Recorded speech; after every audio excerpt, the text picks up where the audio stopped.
दोस्तों, क्या आपको पता है चैंपियंस कैसे बनते हैं? ना ही पैसों से, ना ही अपने रुतबे से। ये बनते अपनी मेहनत से, अपनी तकलीफों की आग में जलकर।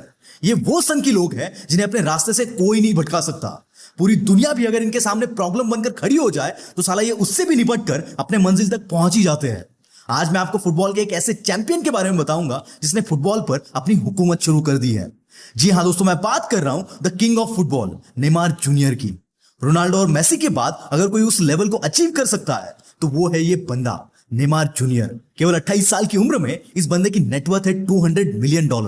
पर दोस्त, इसकी ये औकात इसने खुद बनाई है, क्योंकि इनका जन्म कोई बड़े परिवार में नहीं हुआ था। और हां, अपने फेलियर का रीजन अपने फैमिली को बताने वाले उन लोगों को ये मैं जरूर बताना चाहूंगा कि बचपन में ये बंदा ऐसी जगह पर, ऐसे घर में रहता था जहां पर बिजली तक नहीं थी, तो बाकी फैसिलिटीज का तो सवाल ही नहीं आता। ब्राजील की नेशनल टीम और पेरिस सेंट जर्मन से खेलने वाले इस फॉरवर्ड की शुरुआत ब्राजील के साओ पाउलो की गलियों में स्ट्रीट फुटबॉल खेलकर हुई थी। एक इंटरव्यू में नेमार ने अपना एक छोटा सा किस्सा बताया था। बचपन में उन्हें कुकीज खाना बहुत पसंद था। एक बार जब उन्होंने अपनी मां से कुकीज मांगे तो उनकी मां ने कहा कि उनके पास उतने पैसे नहीं हैं। तो इस छोटे से बच्चे ने अपनी मां से कहा कि मां, तुम फिक्र मत करो, मैं एक दिन इतना अमीर बनूंगा कि कुकीज की फैक्ट्री खरीद लूंगा। यह था एक छोटे से बच्चे का खुद की जिंदगी को बदलने का भरोसा और जुनून। अपनी किस्मत को बदलना नेमार के लिए एक जिद बन गई थी। इसके अंदर टैलेंट तो बचपन से ही था और उस टैलेंट को उनके फादर ने एनकरेज किया। एक्चुअल में वो खुद एक फुटबॉलर थे, पर अपने परिवार को चलाने के लिए उन्हें अपना फुटबॉल छोड़ना पड़ा। 3-3 नौकरियां करके वो अपने परिवार को चलाते थे। जो सपना वो खुद पूरा ना कर सके, वो चाहते थे कि नेमार पूरा करे। और उन्हीं की मदद से नेमार ने एफसी सेंटोस ज्वाइन किया और उनको 4 चैंपियनशिप भी जितवा दी। और इसी वजह से 2011 और 12 में नेमार को south American footballer of the year का अवार्ड भी मिला। और यहां इनके ये कारनामे देखकर 2013 में एफसी बार्सिलोना ने अपने क्लब से खेलने के लिए इन्हें $57 मिलियन ऑफर किए। और उसके बाद यहां पर बना एमएसएन ट्रायो, यानी कि मेसी, सोरेस और नेमार, जिन्होंने अपने अटैकिंग गेम से ला लीगा को डोमिनेट किया। इन तीनों ने मिलकर 2014-15 की सीजन में ला लीगा, कोपा डेल रे और चैंपियंस लीग जितवाकर बार्सिलोना को कॉन्टिनेंटल ट्रिबल जितवाया। और इसकी वजह से बार्सिलोना आज तक का इकलौता ऐसा क्लब है जिसने ये कॉन्टिनेंटल ट्रिबल 2 बार जीता है। इस बंदे के टैलेंट का अंदाज आप यहीं से लगा सकते हैं कि 4 साल के अंदर ही इसकी वैल्यू 5 टाइम्स बढ़ गई थी। 2017 में French club Paris Saint Germain ने इन्हें $263 मिलियन ट्रांसफर फी ऑफर की, जिसकी वजह से Neymar world's most expensive player बन गए।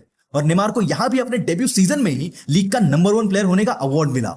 दोस्तों, ऐसे कई लोग हैं जो सक्सेस मिलने के बाद उसके चकाचौंध में खो जाते हैं, पर असली विनर वही होता है जो आसमान तक पहुंचने के बाद भी अपने पैरों को जमीन से उठने नहीं देता। ये बंदा आज तक ये नहीं भूला जहां से उठकर ये आया है, और इसीलिए ये मल्टीपल चैरिटीज करता है जो ब्राजील में साफ पानी, एजुकेशन और बच्चों के हेल्थ पर फोकस करता है। ऐसा कैरेक्टर बहुत कम लोगों का होता है, और ऐसे ही स्ट्रॉन्ग कैरेक्टर का एग्जाम्पल है उनकी मेसी के लिए इज्जत। नेमार ने हमेशा मेसी को ग्रेट कहा है और कंपटीशन मेसी से नहीं, खुद से की है। नेमार ने कभी भी नंबर 1 होने के लिए नहीं खेला। ये बंदा खेलता है for the love of the game, खुद को और ज्यादा बेहतर बनाने के लिए। और ऐसे ही अपने गेम पर फोकस करते करते वो आज one of the best player बन गए हैं। नेमार ने अपनी नेशनल टीम ब्राजील के लिए आज तक 103 मैचेस में 64 गोल्स किए हैं, और इसी स्कोर के साथ वो ब्राजील के सेकंड हाईएस्ट गोल स्कोरर है। नेमार की फील्ड पर खेलने की स्टाइल दिखाती है उसका पावरफुल कमांड अपने बॉल पर। इस बंदे का बॉडी कंट्रोल, एक्सप्लोसिव स्पीड और ड्रिबलिंग स्टाइल ही है जो उसे फैन फेवरेट बनाता है। क्या आप सोच सकते हैं कि एक वक्त था जब इस बंदे को अपने पूरे परिवार के साथ दादा दादी के घर रहना पड़ता था। आज केवल 28 साल की उम्र में उसका नेटवर्थ $200 मिलियन होगा। और इसी नेटवर्थ की वजह से 2019 में फोर्ब्स ने नेमार को world's 3rd highest paid athlete के रैंकिंग भी दी। नेमार ने अब तक 229 गोल्स मारे हैं और 2015 में उन्हें बैलन डोर में 3rd पोजीशन भी मिली थी।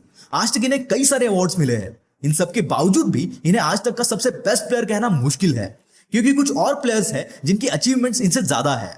पर हाँ, इस बंदे ने अपनी एक अलग जगह जरूर बनाई है। ये बंदा बेस्ट नहीं सही, पर ग्रेट जरूर है। और अगर आपको भी ऐसी ग्रेटनेस को अचीव करना है तो अपने गोल्स पर मेहनत करो। हालात कितने भी बुरे हो, तुम डरो मत, क्योंकि अगर तुम्हारे अंदर वो भूख है तो तुम्हारा कोई भी सपना हकीकत में उतरे बगैर रह नहीं सकता। और मैं उम्मीद करता हूं कुछ साल बाद ऐसा एग्जाम्पल मैं आप में से कुछ लोगों का दे पाऊं। तब तक के लिए keep hustling. This is Mangesh from the will power star, signing off for the day. Bye bye.